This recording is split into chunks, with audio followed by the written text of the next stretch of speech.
Okie dokie. We have audio, we have video. This is episode 6 of Hey Dad, it's Neptune. Please be advised, the main theme of this podcast is death of a father. This topic will be approached with humour. You're in safe hands. I'm a professional. So, hey Dad, great to have you back. Appreciate you making the time once again. I'm here with Daisy, who I just sat on. So, gang's all here. You, me, Daisy. Daisy, you want to say hi? Dad, you want to say hi? Everyone's saying hi. Fabulous, fabulous. So we might as well just get right into it, Dad. I have a bit of a lighting difference today because I was just feeling like I just got to get happening with this podcast. The mood struck me, the energy, filled my body, and I was like, if I don't sit down and record the podcast right now, I might not be able to get it done. And I have kind of a bad schedule with this podcast. Like when I initially conceived of it, I was like, "Oh yeah, I can do this once a week. I can absolutely once a week do this podcast." And then the thing is this doesn't make any money, right? Which is okay in the grand scheme of things.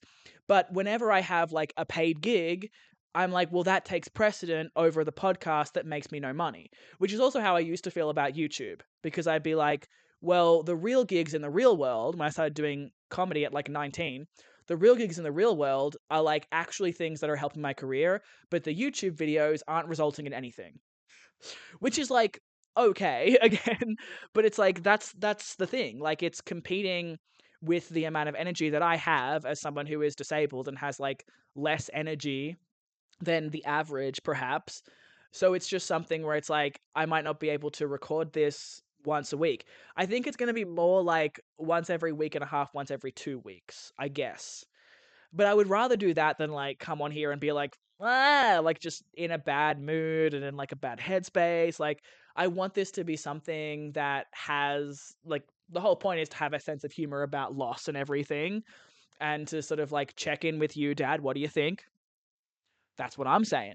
And to have a bit of banter and a bit of a loosey goosey vibe. And I want this to be something where I know there's someone out there who is dealing with loss and grief, and they don't have someone with such a sparkling sense of humor, such as myself, in their life to kind of help them just feel less alone in that sensation. And I think because growing up, I had, well, Fall Out Boy specifically, but a lot of bands and films and different sort of artists and creatives that I encountered whose work I really appreciated, who really helped me feel less alone. I think if there's one thing that art is for, it's to remind the artist and the audience that we are not alone. We're not alone in our emotions. We're not alone in our experiences. We're not alone in our heartache and our happiness and our distance from one another and our sensations in our body. We're human and we're more alike than we realize.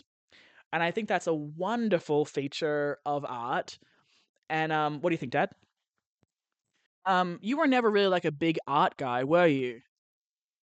Yeah, I don't remember you being into any kind of art. I mean, I know you liked reggae music, of course, and I know you enjoyed rugby, which is not art, but it is a communal thing. So it's kind of it has, I mean, that's the thing. Sport is kind of art for just a different ilk of people. I mean, if I was trying to do a bit, I'd be sport is art for blah blah blah, but I'm not trying to shit on people who like sport right now.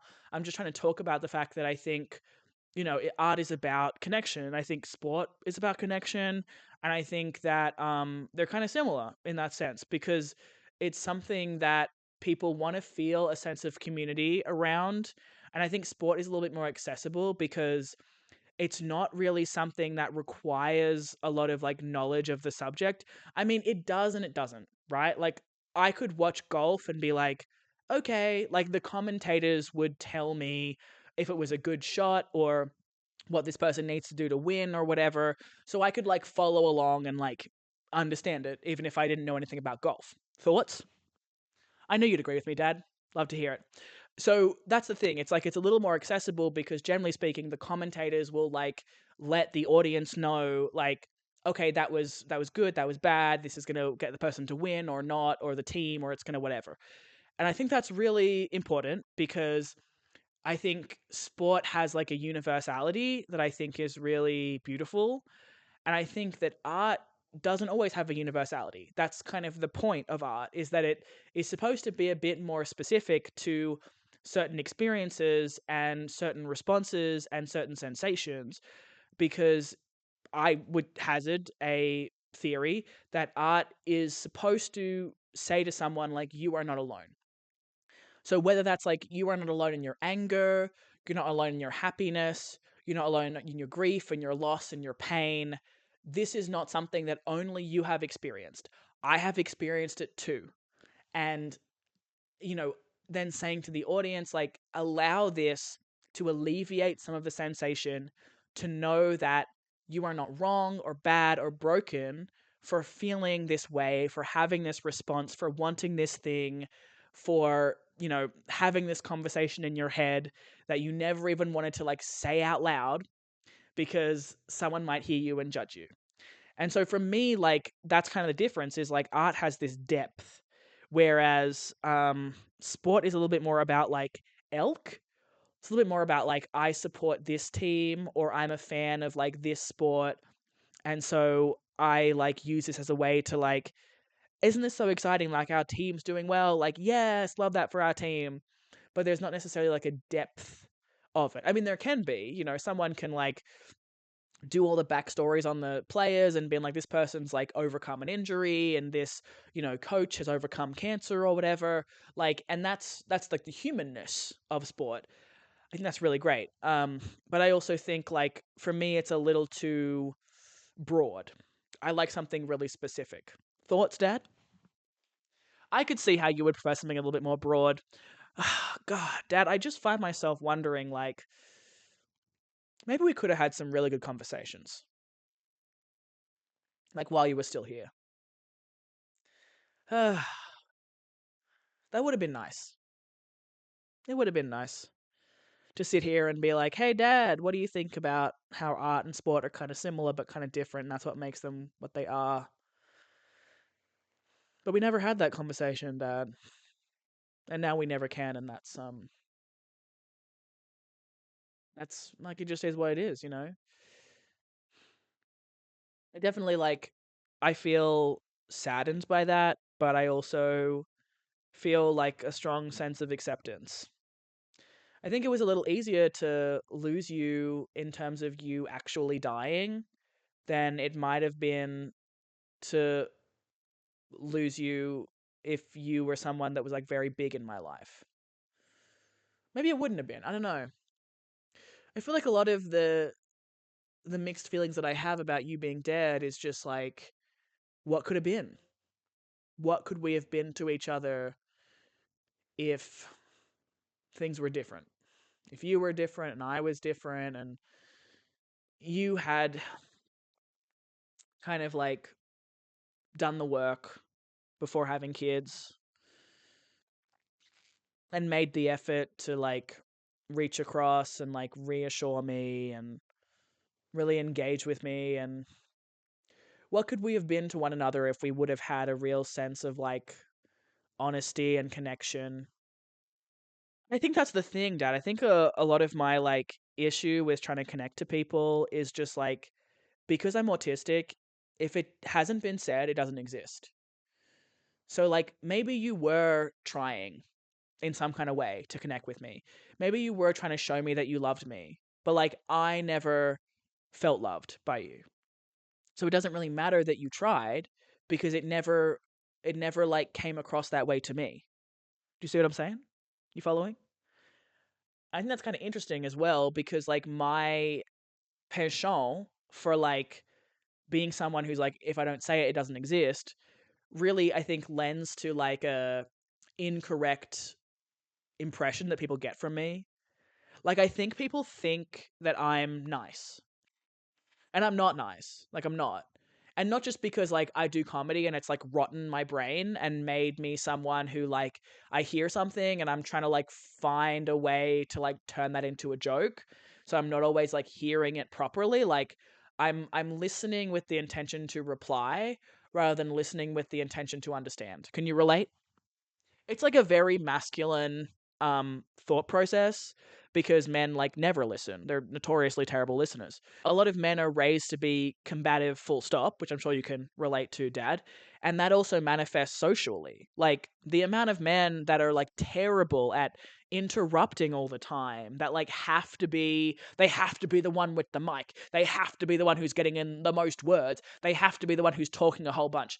And then if someone has anything to say, they're just kind of like, oh, okay. And so back to what I was saying, because I'm the most important person in the room. And so like it's very interesting, like me having this comedy reflex to be like, I'm listening to make a joke rather than listening to understand. It's like it's a switch that I have to turn off sometimes. I think I lost it when I stopped doing comedy and I took a break from performing. So I stopped doing comedy in 2016 pretty much. Like that's when I did my last like comedy show, which was Techno Glitter Penguins.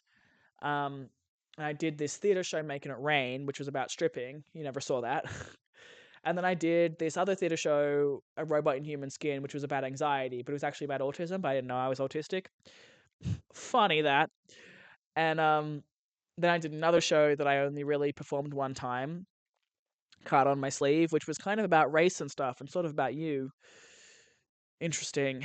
And I took a break from performing in 2018, and so I'd stopped like engaging in this loop of like trying to find a chance when someone's talking to like throw in a little joke. I'd stopped engaging in that loop for a couple of years, and then I stopped performing comedy for a few more years. And so it had something that I'd like totally taken out of my life, which in some ways is really good. In some ways it like allowed me to like get some therapy and try and work on some of this stuff. In other ways, it meant that the humor left my life and I had fewer tools to like filter these really big emotions. And so I was kind of left in this like cesspool of like anger and fear and shame and just like really intense, like hot, thick emotions that would kind of swallow me up like quicksand.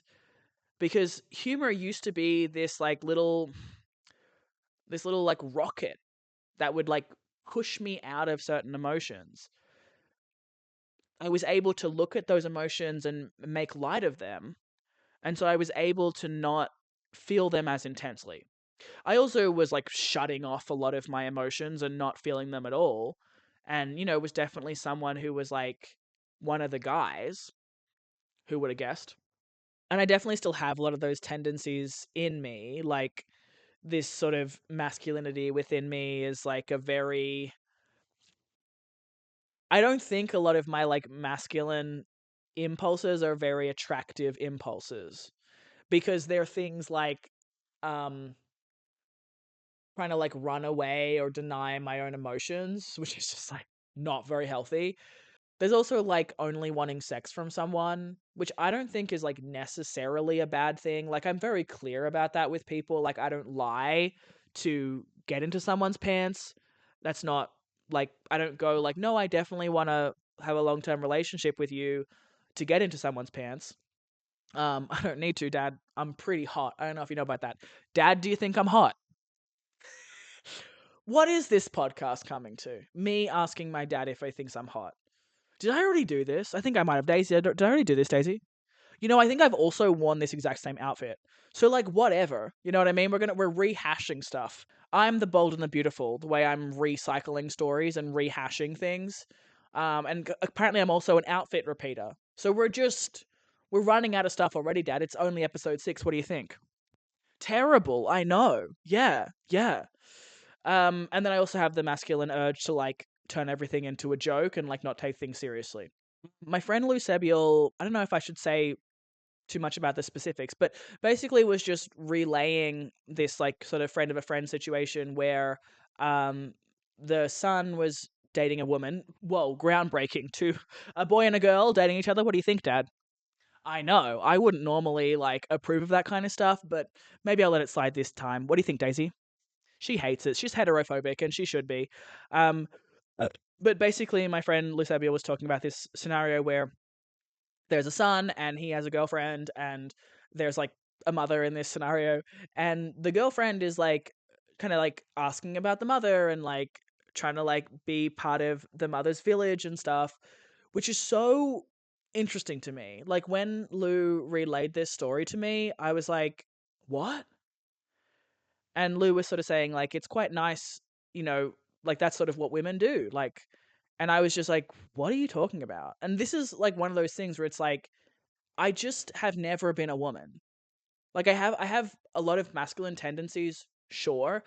A lot of that is like taught, but also it just why would I, as like if I'm dating someone, why do I like care about their mum outside of like their mum not hating me? Like I feel like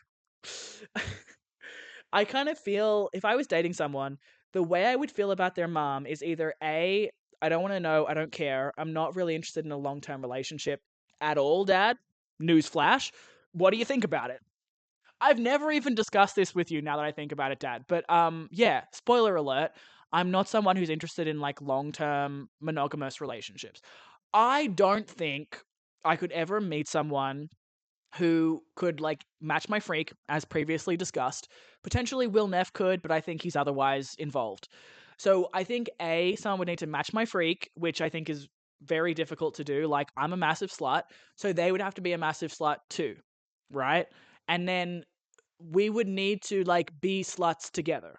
Like with each other, with other people, like it would just need to be like polyamorous. Um, I don't need to be like we only fuck people together. We could, that's fine. I'm cool with that. Threesomes are cool, foursomes, fivesimes, whatever. But like I'm not someone who feels I have no attachment to someone's like sexuality. What do you think about it, Dad? Like to clarify what I mean, I don't feel jealous about someone wanting to get off with another person. That doesn't like there's nothing in my brain that goes alarm bells, alarm bells. Like it's very I'm guessing you don't know about polyamory, Dad. Dad, do you know about polyamory? Do you know about it? I'm guessing that you might not. Okay, so there's a few types of polyamory, but it's basically just anything that's not monogamy. So monogamy is two people, long-term relationship. Um, they're only fucking each other. There's like, you know, emotional bond, whatever, right? Like, who cares? Monogamy. You are familiar with the concept, yes? Fabulous. So polyamory is, as opposed to mono, poly meaning many, mono meaning one. So, so polyamory is basically like anything under the umbrella of not being monogamous. So it might be something, there's solo polyamory, which is basically what I engage in all the time. I'm uncomfortable because I'm not wearing underwear like an idiot, but because of my bottom growth, the seam in my trachydax is like sitting on my vulva and it's uncomfortable, Dad. Okay? And then also I'm having a situation with the sleeves of this jumper and the shirt I have on under the jumper. Okay? I'm uncomfortable. So we're just going to pause while I sort myself out. This episode, as always, is sponsored by me. I have my novellas, I'm in Temple of Desire, I am hopefully starting up a comedy night here in Ballarat, and any gigs that I'm doing in Melbourne I usually post about on my Instagram story. So, novellas, we have Where the Pink Meets the Blue, Businessman Yowie with Feelings, Under a Summer Sky in January, Sapphic Teen Love Triangle, We Used to Hold Hands All the Time, Love Story of Childhood Friends, Reunited, all available wherever you buy books, and there's the bundle on my website. Temple of Desire is a dance theatre piece, a real visual delight for the eyes, transcending language. It is a exploration of gender and desire and sexuality through classical Indian dance, and I play a sort of omni-deity. I'll be in all gold, it'll be delicious. There's only 3 shows, the 4th and the 5th of October, with a matinee on the 5th. The show on the evening of the 5th is already sold out. So that's Temple of Desire, part of the Melbourne Fringe. I am hopefully starting up a comedy night here in Ballarat, so that's still very, very early days. I'm still talking it out with the venue, but when that's happening, I'll be posting about it everywhere, and I'll probably be like doing videos of me going around Ballarat Central, putting up posters and engaging with people and letting them know about it. So that'll be really exciting. And lineup shows. I generally post about lineup shows on my Instagram story. So that's me doing like 10 minutes on a lineup with other people also performing. It's not the same as like a solo show. So I generally just post about those on the Instagram story. So stay tuned there if you're in Melbourne and want to catch me doing some new material. In the meantime, let's get back to the podcast. Thank you so much for checking it out in its early days. And if you're enjoying it, please leave a comment and say hello on youtube.com, because I don't know if you're there unless you leave a comment and say hi. So back to it, rip my dad. Okay, fuck that shit. We're back. Okay? So polyamory is basically anything that's not monogamy. So I'm solo polyamorous at the moment, which is to say that, like, I just sort of exist in this space where I'm like, I'm me, I am untethered to any kind of like long-term partner. And if I like someone and I want to hook up with them, great. I want to keep hooking up with them, great. I want to hook up with this person too, fab, cool, whatever. People know this.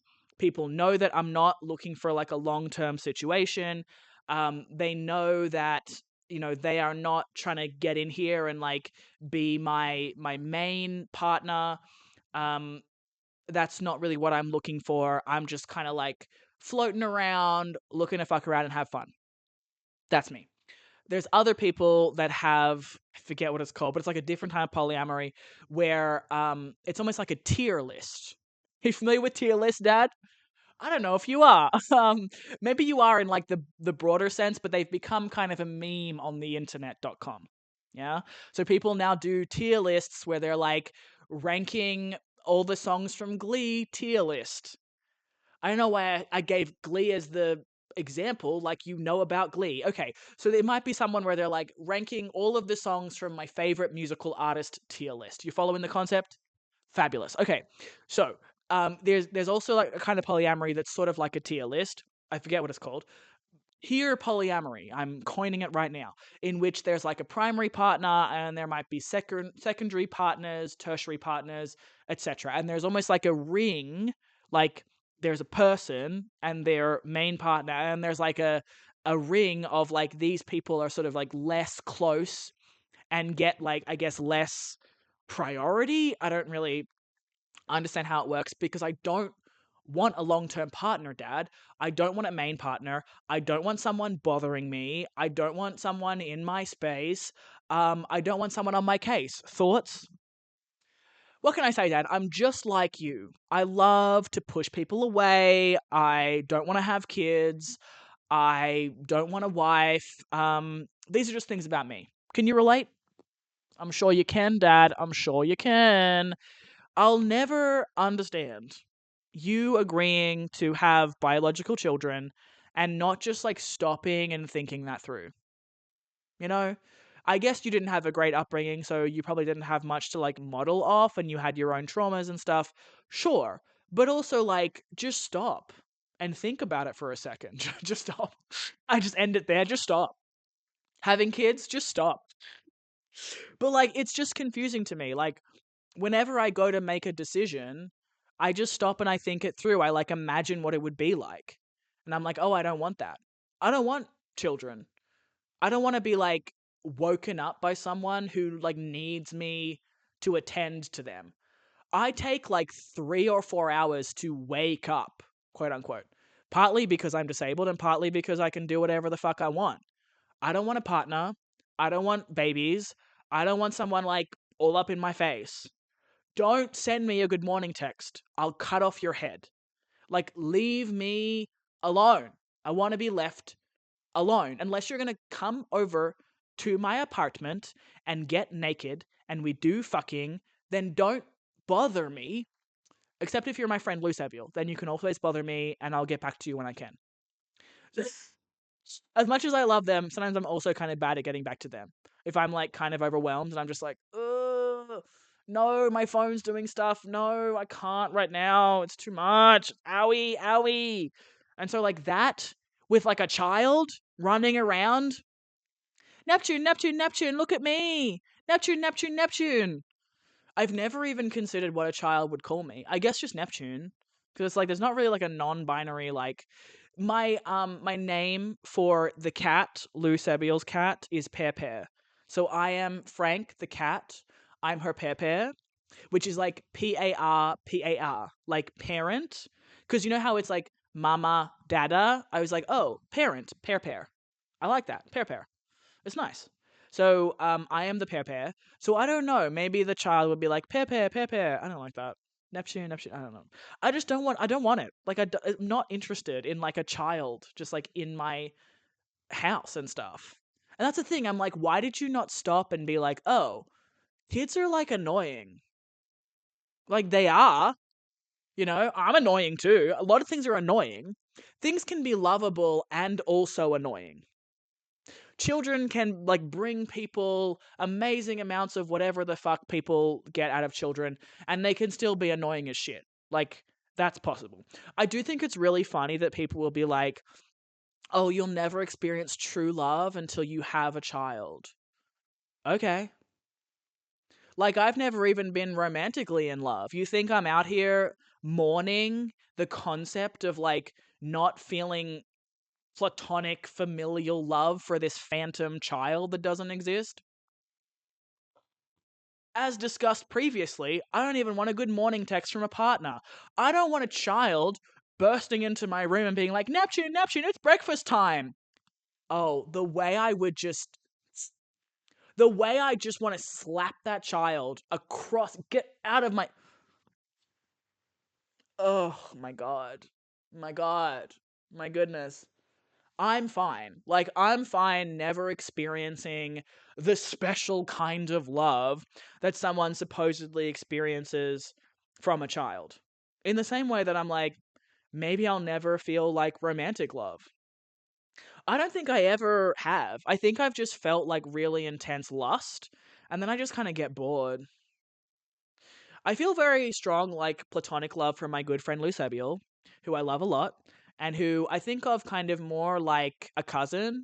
I was telling them the other day that I feel kind of like they're a cousin, in the sense that, like, they're like my favorite cousin who, whenever they would come over or whenever I'd go over to their house, it would be like the best. It's like, finally, I can hang out with Lou and like I can have these kinds of conversations that I want to have, and like they're going to tell me all about their day and I'm actually going to care. Whereas other people, I just like pretend to care out of politeness.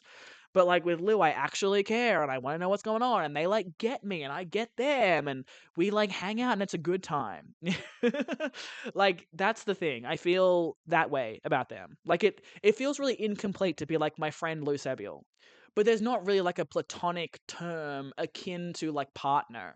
Like that's kind of how it feels. It feels like sort of like a platonic partner. But if I said my platonic partner, that also wouldn't really like cover it. Like they feel like my cousin. Like they feel like someone that I sort of like grew up with, even though I didn't grow up with them. And it feels like they are like the closest person in my family in that regards. I don't know if any of this makes any sense. Maybe this is insulting. Dad, is this insulting to you? Maybe it is, hey. Yeah, maybe you're sitting there and you're like, okay, so I'm your father, but this person that you've known for a couple of years, you're like so close with. All right, yeah, don't mind that. I do remember you being pretty catty at times, so I could see you not taking this well, this confirmation. I could see you like not taking this info well and just being like, oh, so you're like good friends with this person that you've known a little while, and you call them like your best like family member or whatever. Like, oh, that's fine. I don't mind about that. I could see you like having a little. You were very catty in your moments for sure. You had your moments. I don't know if I really finished discussing polyamory with you, but essentially it's just like anything that's not monogamy. So there's stuff like relationship anarchy, which is basically the concept that a romantic relationship shouldn't take precedent, neither should like a familial relationship, and that really it's about like prioritizing and putting into relationships that actually give the person something back and are like equal and respectful, and relationships that actually make the person's life better, whether they are platonic or romantic or familial, and whoever they are in that elk.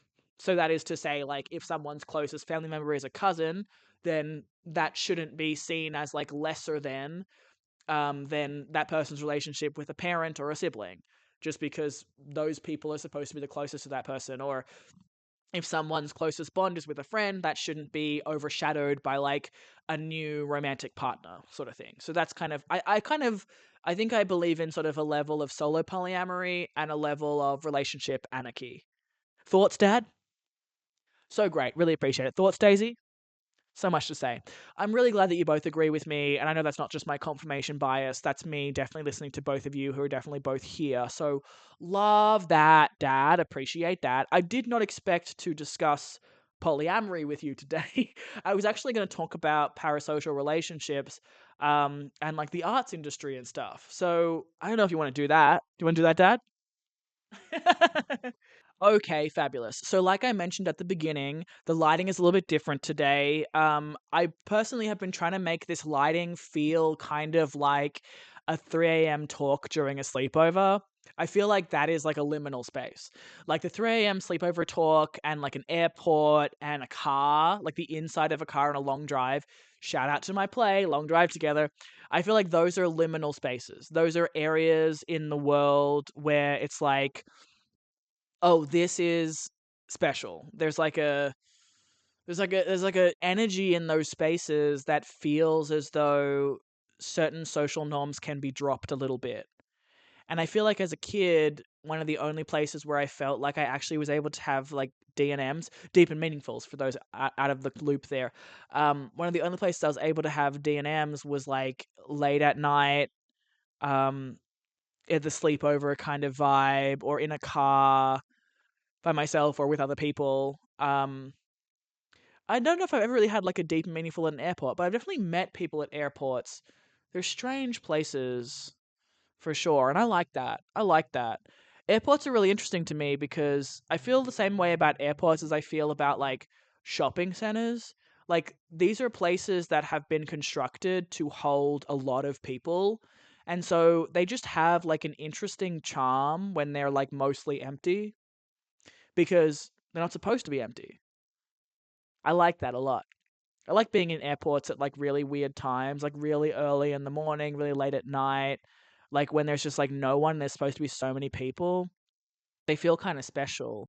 I think also because it's like dark outside and it's like bright inside, it's like a weird like disconnect. And I'm usually like changing planes, so I'm like trying to like run to the next gate or something. Such an interesting space. Wow. And so yeah, I was trying to create this sense of like a sleepover talk, not because I'm trying to make people feel like closer to me and foster like a parasocial relationship, but because I wanted to emulate that sensation of 3 a.m. at the sleepover and like now we can have that D&M sort of thing. And I feel like because of the topic of this podcast, you being a dead man and my father, that it needs a certain je ne sais quoi. So that was sort of the aim. However, this time I just was like, I gotta just get on the podcast and like get it done a little bit because if I spend a lot of time setting up, I'm worried that I'm gonna like lose some of the momentum and the energy. Like I feel like I have it. Like I feel like I'm in the zone. I gotta like get on the mic right now. I got some stuff to spit. Terrible spitting. So here we are. Here we are, Dad. And that's the thing. Like I'm not trying to foster a parasocial relationship between myself and the audience with this. Maybe that sounds contradictory because I'm like, I want people to feel less alone, but I want them to relate to the art, not to me. So the art is me talking about my life and talking about you and talking about our relationship.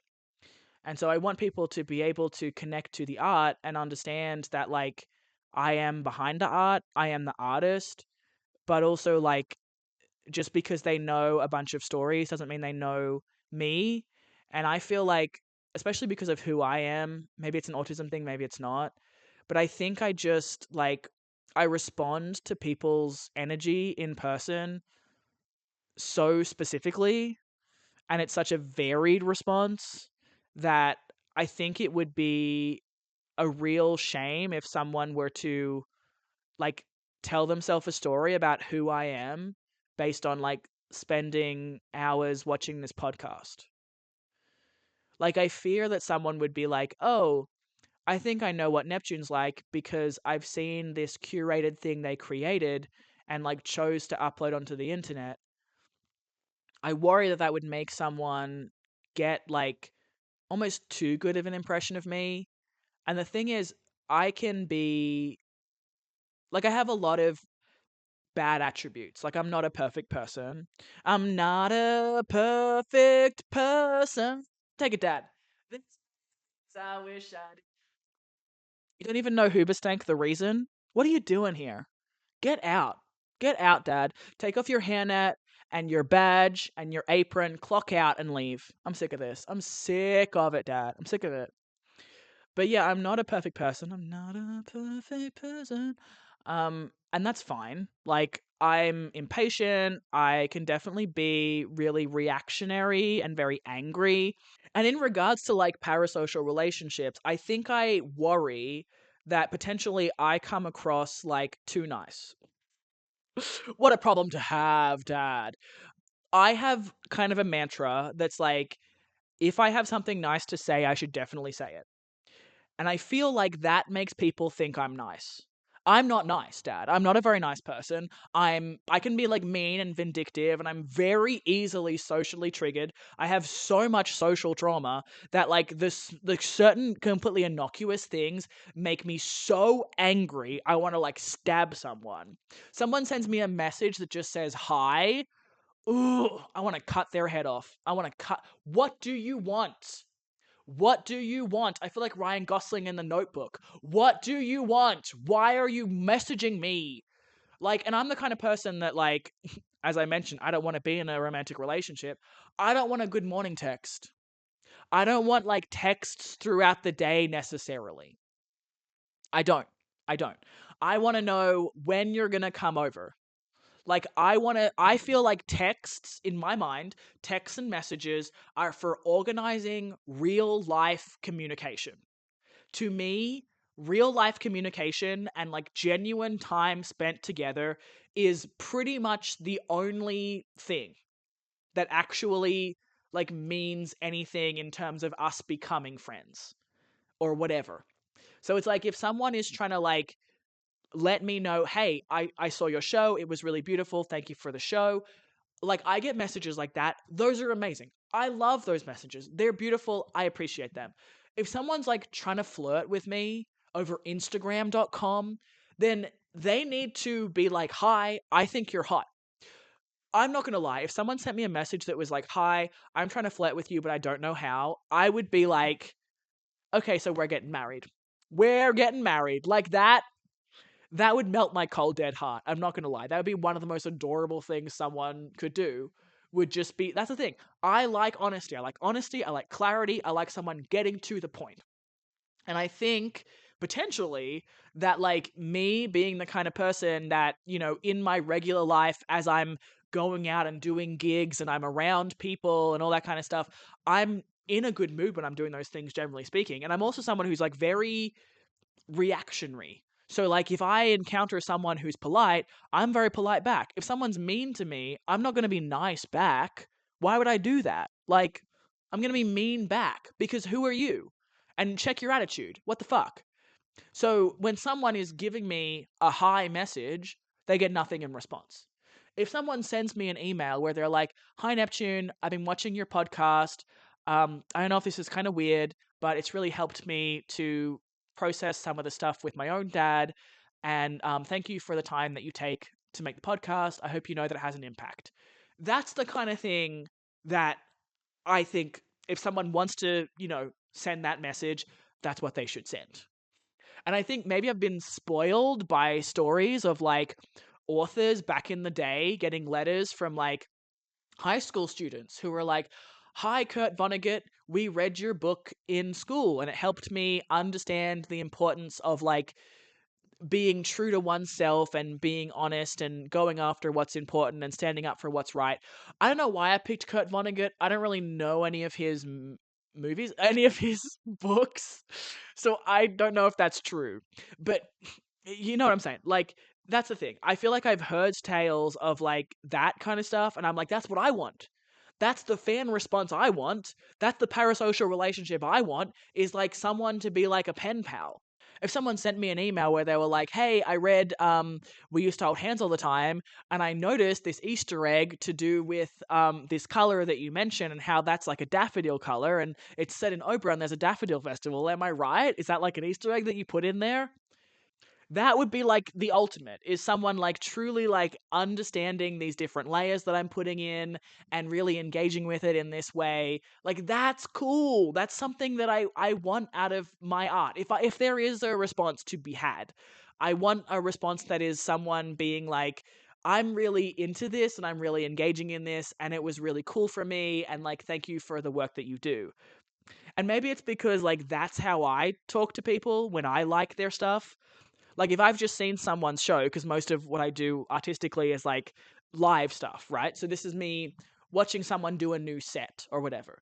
And so I'm the kind of person that's like, I want to go up to someone and be like, hey, really enjoyed your set. Here's something specific about it that I noticed that's positive. And then if it's relevant, like, I want to give something encouraging.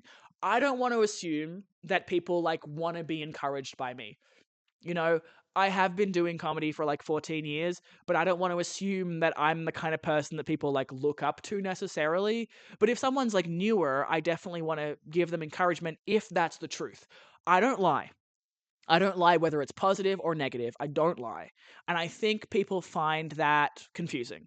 Because on one hand, I'm the kind of person that definitely wants to be like encouraging and supportive and positive. And on the other hand, if someone does something that I perceive to be like a faux pas or something that's like mean spirited, I will talk to them about it. I will try and be like, hey, you did this thing. Do you understand that it could come across this way? Yes or no? And I personally am of the opinion, maybe it's like a trauma thing. I personally think that the focus should not be on trying to get like forgiveness from the person that someone has wronged, but on trying to learn better and do better next time. I think it's, if possible, it's good to like take accountability and like apologize if that's relevant. But I think that, looking for forgiveness in an apology, I think is not a true apology. I think a true apology comes with a complete egolessness of like, whether you forgive me or not, I want to take accountability for my side of things. I want to like acknowledge my role in this and I want to own up to that. And I think like for me, the emphasis is not on like, apologizing, getting an apology, being forgiven, forgiving someone else, whatever. The emphasis is on, what can I learn from this and how can I do better next time? And oftentimes that doing better in my case is actually like standing up for myself or being more clear about my anger in that moment or my disappointment or my um like maybe I felt scared or whatever. Like my genuine feelings in that moment. And I do assume, whether it's naive or not, that if people know better, they'll do better. And that has proved to not be the case a lot of the time. I think some of that is like ego and or genuine and or general discomfort with like confrontation, which I think is like a disease. I think that's like a weird like waspy disease where people are scared of having a genuine conversation and like confronting something head on and being like, this is the truth of the situation and it's uncomfortable, which I think is a real shame because, like, if someone doesn't know better, they can't do better. So if we don't discuss this like clearly and without like objective, then how can this person understand like, oh, when I said that, like, Neptune felt this way, and whether or not I care about Neptune, this might be good to be aware of for like future situations. Because that's how I've always taken any kind of like feedback, criticism, concern. Like, I'm horrified when I find out that I've hurt someone's feelings. Like, that's never my intention. But also, sometimes there needs to be like a clarity of communication that might hurt someone's feelings a little bit. And I think there's like a balance. So as much as I'm someone who like, oh, I didn't realize that social thing is like bad and mean and that hurt that person's feelings, but I'm also like, so why aren't we talking about it? Like, why is someone just telling me like, oh yeah, I didn't like that, or like that was a bit weird. But then when I'm like, oh really? Like, what's weird about it? Like, how can I know more about this and be more aware next time? And now this person like doesn't want to have that conversation. So I'm confused because they brought it up, but now they don't want to talk about it. So that kind of stuff is really weird to me, Dad. Can you relate? Goodness. I do think that, you know, I do wonder if we could have had any kind of reconciliation. I don't think I would have forgiven you. I don't forgive you. I don't forgive you for being like a half-assed parent. I don't forgive you for being like checked out. I don't forgive you for not like really sitting and meditating on what it is to be a parent and like the day-to-day minutia of like having a small person just like dad, dad, dad, dad, like and understanding, damn, do I want that? I don't forgive you for not reading like parenting books and like not acknowledging your own trauma and processing that before having kids. Well, and before fathering children. I don't forgive you for not making more of an effort after the split to like open the doors of communication to make me feel like you were ever actually interested in getting to know me. Like, the fact of the matter is, I never really told you much about what I was up to. Whenever I saw you, it was like a biannual review. Like it was like a performance review. It was very like corporate. It felt very like matter of fact of like how I'm going in school, like exams, projects, assignments, stuff like that while I was in school. And then when I was out of school, it was just like what was my day job. Like I would barely ever really mention to you my like shows or creative pursuits and stuff because it just felt like you didn't care because you never asked about it. You never had like follow up questions. You were never like excited. You never showed me any excitement. And I feel like it's kind of interesting, right? Because some people would say, like, oh, your dad loves you no matter what, which is so odd because I never felt loved by you. So whether or not you loved me, you never showed me that love in any kind of way that I could understand. And so to assume that you love me simply because you are my father is not something I'm going to do. I'm not going to like give you that credit for the work that you didn't do. You didn't do the work of showing me love. So you don't get to be like assumed to have loved me. Like that's not something that I'm going to give you credit for because you didn't do the work. It's not going to happen. Like that's not something I'm going to give you credit for because it was never like clearly communicated, and it's not for me to like forgive you for, oh, you were raised this way or that way or you were taught this or that.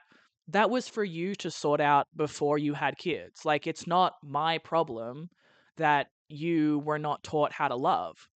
You were 38 when I was born, Dad. You were 39 actually when I was born. So you're telling me a 40-year-old man, a 40-year-old adult, someone who's lived 40 years, has not found a softness, a love, a patience, a kindness, an empathy with which to understand the undertaking of having children. That's on you. Like, I don't forgive you.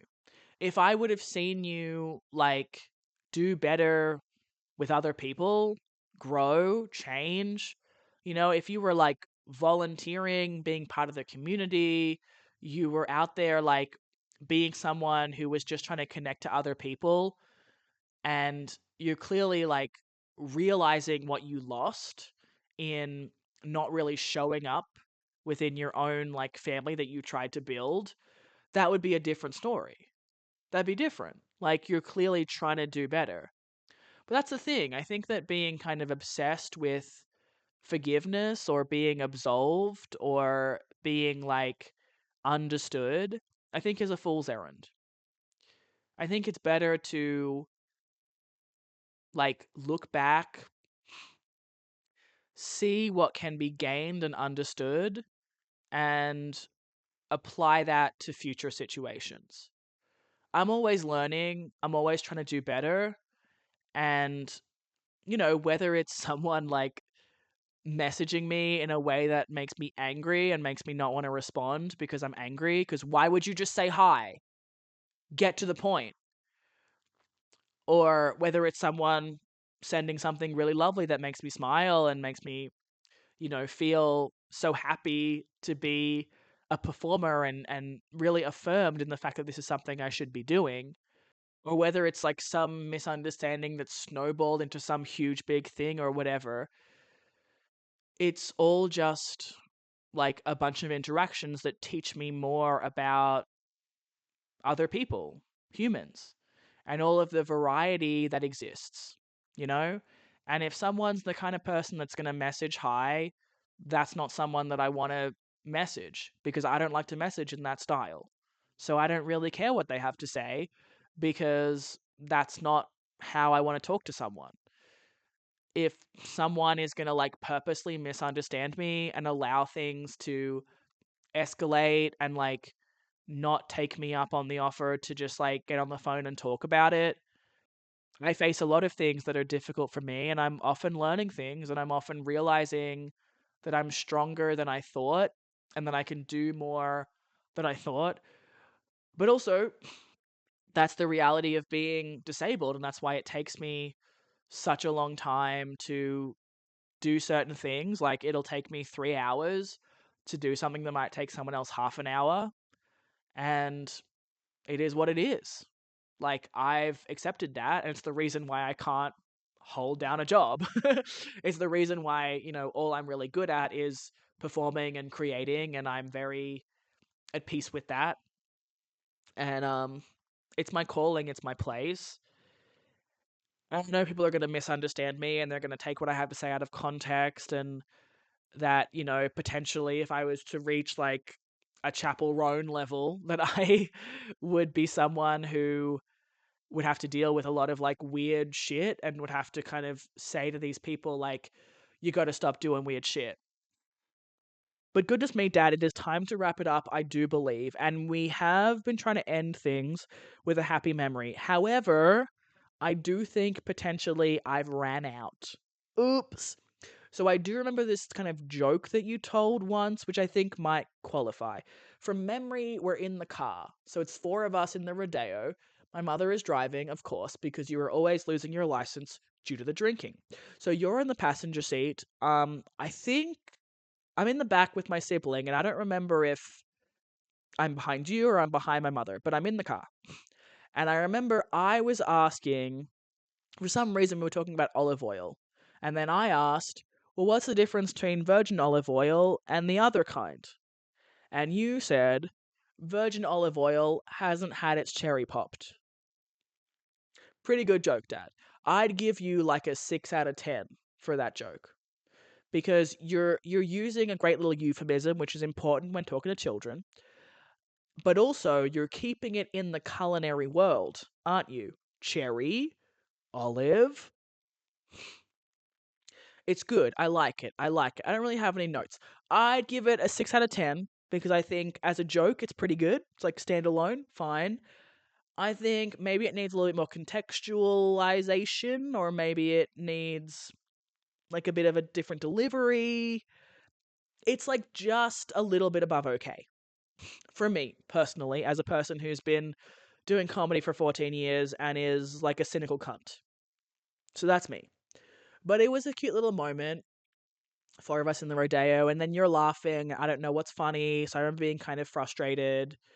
And then you like tried to explain it, and then my mother was like telling you to shut up and be like, no, don't say that, don't say that. Which I think is a real problem. She was always really weird about like sex and bodies and stuff. Um, and I definitely had like some weird shame that I had to work through, and I kind of forget about that. I feel like I'm really bad at like, once I work through something, I forget what it felt like to still be going through it, which maybe that's good in a way. But then in another way, I sort of I lack a bit of like understanding and empathy for people that are still going through that. because I've already forgotten about what it feels to like be stuck under that shame. But it was a fun little moment, like all of us in the car, you making a little joke, my mother sort of being like, "Oh, don't say that." I don't know. It was kind of like a nice little like skit almost. Little snapshot. But alas, Dad, we didn't have a whole lot of great, like, light-hearted kind of moments, but we did our best, didn't we? But I think that's it for now, Dad. So, bye, Dad. It's been Neptune. And Daisy says bye too.